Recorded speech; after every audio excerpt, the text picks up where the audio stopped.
Lalu sebelum menikah diminta belajar dulu. Ini yang indah. Kamu kenali dulu, kamu akan jadi suami, kamu akan jadi istri. Ini tanggung jawabnya. Dan kemungkinan-kemungkinan yang terjadi di rumah tangga ini. Dari miskomunikasi, dari mulai salah paham, dari mulai keinginan untuk melakukan sesuatu, persoalan dengan mertua dan sebagainya. Muncul Quran surah keempat, An-Nisa ayat 34 sampai dengan ayat 35. Setelah itu diarahkan, tugas pokok untuk seorang suami mencari nafkah. Bagaimana cara mencari nafkahnya? Turun Quran surah kedua ayat 168 yang standar. Kalau pengen cepat, Quran surah kedua ayat 172. Kalau pengen lebih cepat lagi sebelum berangkat, Allah sudah siapkan, turun Quran surah ke-7 di ayat yang ke-96.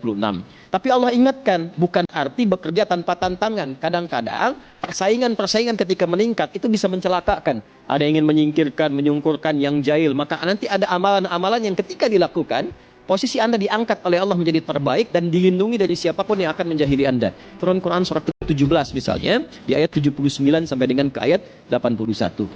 Saat suami mulai bekerja, beraktivitas dan seterusnya, istri di rumah pun bukan tanpa tantangan. Ketika ada anak dan sebagainya, maka ada pendidikan yang harus diawalkan sehingga anak itu berpotensi dekat dengan ibu dan dalam keadaan yang baik. Turun Quran surah ke-17 ayat 23 sampai dengan 27-nya. Perjalanan terus rumah tangga usia 40 tahun. Ya, jangan lupakan barangkali Anda sukses dan seterusnya bukan karena capaian Anda saja. Di situ mungkin ada sahamnya orang tua, ada tangisan ibu ketika tahajud, ada peluh ayah dan sebagainya. Maka diturunkan ketika usia sampai 40 tahun, kesuksesan pertama dibimbing oleh Allah. Ini doanya jaga sampai dengan wafat. Ini doanya, ini bakti pada orang tuanya dan ini merubah dia menjadi lebih baik. Quran surah ke-46 di ayat yang ke-15.